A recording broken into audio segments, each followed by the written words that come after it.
Olá, como vai? Tudo bom? Sejam todos bem-vindos mais uma vez ao canal Perante o Eterno. E este é o quarto estudo da classe bíblica com o título Conhecendo Mais. Esta classe bíblica está sendo realizada no Espaço Novo Tempo, aqui de Campinas, ali no chamado CAC, Colégio Adventista de Campinas, às 16h30 todos os sábados. E de forma presencial, onde as pessoas podem participar e aí a gente consegue desenvolver um relacionamento mais pessoal também. O Espaço Novo Tempo de Campinas, ele também possui um canal no YouTube. Eu vou deixar o link na descrição e depois você pode entrar lá e pode se inscrever também. Aqui neste canal, Perante o Eterno, temos uma variedade de estudos também. Confira, clicando no menu, ali na playlists, você pode escolher ali. E lembrando também que se você ainda não se inscreveu neste canal, peço que se inscreva e assim possamos estar juntos perante o Eterno. Nesse vídeo falaremos um pouco sobre o título, o preço do resgate. Imagine, caso você tenha filhos, se seu filho ou sua filha se acidentar, acredito que com toda certeza você fará de tudo para ajudar, não é verdade? Agora, imagine se seu filho ou sua filha for vítima de um sequestro. Você pagaria qualquer quantia pelo resgate, não é mesmo? Agora, permita-me fazer uma outra pergunta.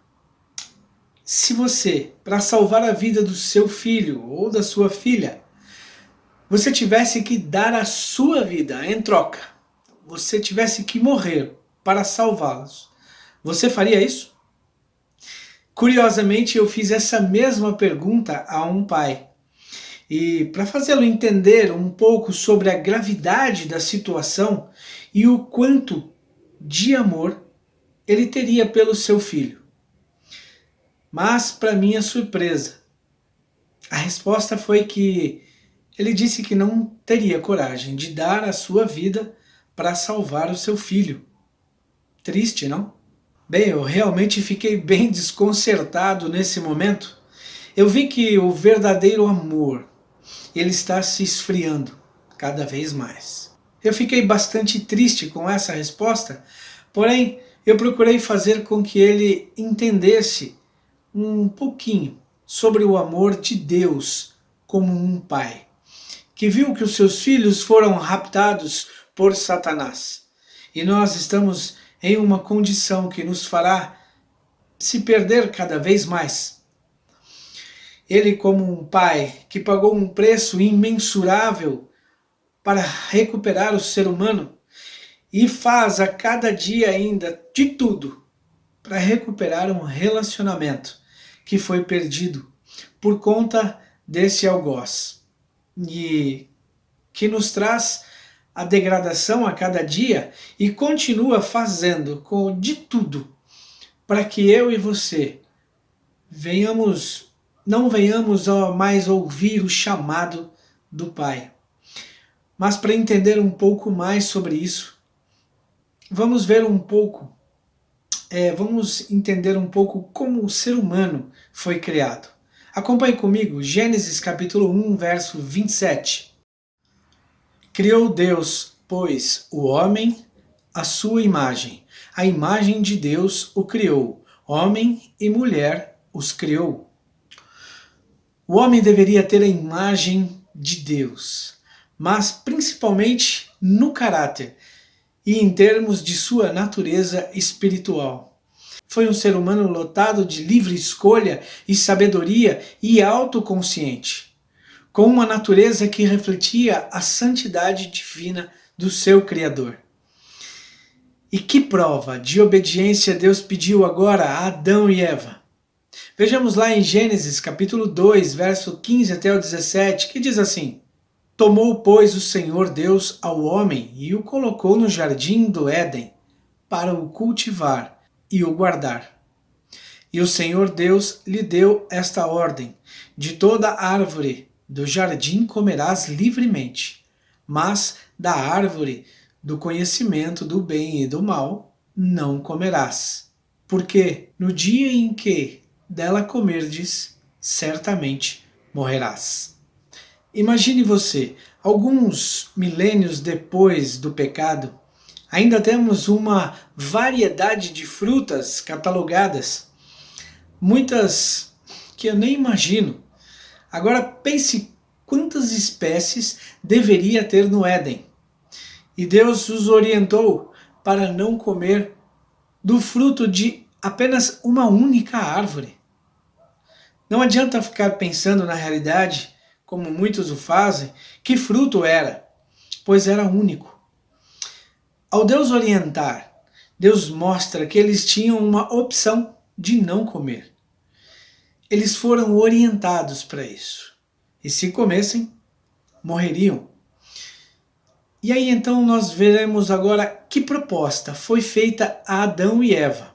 Vejamos Gênesis capítulo 3, versos 4 e 5, que diz assim: Então a serpente disse à mulher: É certo que não morrereis, porque Deus sabe que no dia em que dele comerdes, se vos abrirão os olhos, e como Deus sereis conhecedores do bem e do mal. Agora então, através da serpente, Satanás se infiltra no Éden e declara que eles se tornariam como Deus. Lembra no estudo que lemos, no estudo do 3, quando lemos que Satanás queria ser semelhante ao Altíssimo? Agora, ele pega esse desejo e passa ao ser humano. E também ele distorce o que Deus disse. Deus disse, certamente morrerás. Agora vem o diabo e diz, certamente não morrerás. E assim continuou em toda a história humana. Tudo o que Deus disse, ele quer confundir. Tudo o que Deus criou, ele vai e quer destruir. Agora, ele propõe que eles teriam maior sabedoria. Propõe que teriam uma condição de vida mais elevada. Ele despertou a dúvida e a incredulidade na palavra de Deus. E como eu disse, continua tendo a mesma estratégia até os dias de hoje. E infelizmente, sabemos qual foi a escolha feita, não? Acompanhe Gênesis capítulo 3, verso 6. Vendo a mulher que a árvore era boa para se comer, agradável aos olhos, e árvore desejável para dar entendimento, tomou-lhe do fruto e o comeu, e deu também ao marido, e ele comeu. Ao obedecerem agora a Satanás, considerando suas palavras mais do que as de Deus, colocaram assim Satanás acima de Deus. Obviamente, Adão e Eva não morreram imediatamente. Assim, por exemplo, como uma flor que você acaba de colher no jardim. Ela ainda permanece bonita por algum tempo. No entanto, já está em processo de morte, porque se desligou da fonte de vida. E como vemos, logo depois foram expulsos do Éden, não mais tendo assim acesso à árvore da vida, porque senão o pecado agora também seria eterno. Infelizmente, com essa escolha, a partir de então, Satanás passou a governar a terra. Um papel que deveria ser do primeiro de nós, Adão. Podemos ver algumas declarações, inclusive do próprio Senhor Jesus. Veja, já não falarei muito convosco, porque vem o príncipe deste mundo, e ele nada tem em mim. João 14:30. Porque o príncipe deste mundo já está julgado. João 16:11. Chegou o momento de ser julgado este mundo, e agora o seu príncipe será expulso. João 12:31. Depois de tentar o homem a pecar e o fazer assim, Satanás reclamou a terra como sua. e intitulou-se como príncipe deste mundo. Através de seu domínio sobre os homens, ele adquiriu um império sobre o mundo. Mas não havia adquirido inteiro domínio sobre a raça humana. Todos que desejassem libertação do seu poder poderiam ser postos em liberdade.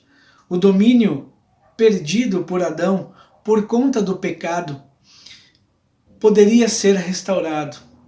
Nos reinos antigos, por exemplo, havia um rei e nas suas províncias haviam os governadores, que em muitos povos eram chamados de príncipes. Assim também o era em Israel. E de quando em quando eles tinham que estar na presença do rei, para assim mostrar como está o andamento do seu governo. Isso me lembra muito as passagens de Jó, por exemplo, capítulo 1 e capítulo 2, em reuniões onde o próprio Satanás se apresenta diante de Deus, representando a terra. Os príncipes poderiam ser destituídos por conta do seu mau governo. Da mesma forma, enquanto nós não o aceitarmos como governador, ele não será soberano. E temos a garantia em Cristo que ele será destituído do seu lugar. Uma outra questão que podemos ver é que condição a humanidade ficou após a desobediência. Existem vários versículos mostrando isso. Vamos ler apenas alguns. Veja, por exemplo, Gênesis capítulo 6, verso 5. Viu o Senhor que a maldade do homem se havia multiplicado na terra e que era continuamente mal todo o desígnio de seu coração. O ser humano se desviou do Eterno, recusando fazer a sua santa vontade. Agora o pecado, a inclinação para o mal, tornou-se intrínseco ao ser humano. A intenção do homem passa a ser cada vez mais carnal. Veja agora o que diz em Salmos 51, verso 5. Eis que em iniquidade fui gerado, e em pecado me concebeu minha mãe. Veja como o pecado passa de pai para filho. Está no sangue, em sua genética. Que pecado tem, por exemplo, um bebê? Nenhum. Mas ao passo que ele se desenvolve, ele começa a também desenvolver com ele o pecado. Por exemplo, agora uma criança, ele tem alguns brinquedos, são seus, mas se outra criança chega perto e pega algum de seus brinquedos, ele já briga, ele quer tudo para ele, só para ele, é automático. O egoísmo começa a se desenvolver e assim outras coisas também. Veja também Romanos 5, verso 12, diz assim: portanto, assim como por um só homem entrou o pecado no mundo, e pelo pecado a morte, assim também a morte passou a todos os homens, porquanto todos pecaram. Como eu disse, o pecado de Adão, ele passou a todo ser humano. E agora todos são pecadores. E a Bíblia diz que o salário do pecado é a morte, como diz lá em Romanos 6, 23. No entanto, o complemento do texto desse mesmo versículo diz que o dom gratuito de Deus é a vida eterna em Cristo Jesus, nosso Senhor. Olha só, louvado seja Deus, é um dom gratuito de Deus para os seus filhos. A Bíblia, ela nos mostra em vários versículos, as providências que Deus tomou para salvar os seus filhos, para resgatá-los das garras do pecado, para resgatá-los das garras de Satanás. Veja, por exemplo, lá em 1 João, capítulo 3, verso 8. Quem comete o pecado é do diabo, porque o diabo peca desde o princípio. Para isso, o Filho de Deus se manifestou, para destruir as obras do diabo. Deus não quis que os seus filhos ficassem no pecado, porque assim eles teriam a morte eterna.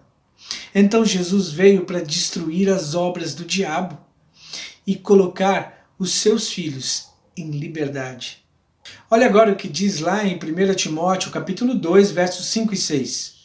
Porquanto há um só Deus e um só mediador entre Deus e os homens, Jesus Cristo, homem, o qual a si mesmo se deu em resgate por todos. Testemunho que se deve prestar em tempos oportunos. Somente Jesus pode libertar o ser humano. Ele se deu em resgate por todos nós. Sim, foi por você. Acredite. Ele fez isso por amor. Um amor que você e eu não conseguimos compreender. Veja, por exemplo, lá em João, capítulo 3, 16, bastante conhecido. Leia comigo. Porque Deus amou o mundo de tal maneira que deu seu Filho unigênito para todo o que nele crê, não pereça, mas tenha a vida eterna. Que amor é esse? Ele quer dar a vida eterna. Ele quer oferecer uma vida em abundância para você e para mim. E a vida com alegria, com saúde plena, saúde física, saúde mental, saúde espiritual, simplesmente porque te ama. E Ele quer estar contigo. E esse foi o preço para estar contigo e comigo e oferecer essa vida eterna. Veja também em 1 Pedro, capítulo 1, versos 18 e 19. Sabendo que não foi com coisas corruptíveis como prata ou ouro que fostes resgatados da sua vã maneira de viver, que por tradição recebestes dos vossos pais, mas com o precioso sangue de Cristo, como de um cordeiro imaculado e incontaminado. Sim, o sangue de Jesus foi derramado para pagar o preço da nossa salvação. O preço que eu e você merecíamos pelos nossos pecados. Ele pagou. E lembre-se, estou lendo aqui apenas poucas citações das muitas que na Bíblia mostra. Veja, por exemplo, em 1 Pedro, capítulo 2, verso 24. Carregando ele mesmo em seu corpo sobre o madeiro os nossos pecados, para que nós, mortos para os pecados, vivamos para a justiça, por suas chagas fostes sarados. Que texto lindo, não? E pesado, um texto muito forte. E como então você e eu podemos ser salvos? Que maneira? Não existe outro modo de ser salvo se não aceitarmos o preço, se não aceitarmos que Ele pagou o preço que eu e você merecíamos. Veja, por exemplo, o carcereiro, quando perguntou a Paulo o que tinha que fazer para ser salvo, responderam-lhe: crê no Senhor Jesus e serás salvo, tu e tua casa. Atos 16, 31. Crê no Senhor Jesus. Eu conheço um homem que ele não permitiu que eu falasse nada de Deus para ele. E em sua retórica, ele disse que na balança de Deus, ele tinha mais ações boas do que ruins. Olha só. E ele não precisava nem ficar orando, nem ficar lendo a Bíblia, não precisava ir à igreja, não precisava nada disso. E acreditava que quando morresse, ele ia sim para o céu. Imediatamente eu me lembrei de quando Paulo diz que nossa justiça é como trapo de imundícia e que não serve para absolutamente nada. E me lembrei também que desde os dias de Adão e Eva, ao cozerem folhas de figueira para si como vestimenta, simbolizando a sua justiça própria, assim continuam até hoje fazendo o mesmo, mas não aceitam o que na realidade é a justiça de Deus que os salvará. Assim as pessoas continuarão perdidas. Não há nada que você ou eu possa fazer para ser salvo, a não ser pela fé. Nenhuma atitude boa fará com que eu ganhe ou você ganhe algum crédito diante de Deus. Lembre-se, nada do que eu faça de bom vai fazer com que Deus me ame mais. E nada do que eu faça de ruim vai fazer com que Deus me ame menos. Deus me ama, ponto. Deus te ama, ponto. E nada do que eu faça para agradar a Deus terá peso na minha salvação. Nossas ações precisam ser movidas por um único sentimento: gratidão. Quando começamos a nos relacionar com Deus, começamos então a ver que os planos de Deus para a nossa vida, são muito maiores do que os nossos próprios. Até o nosso próximo estudo.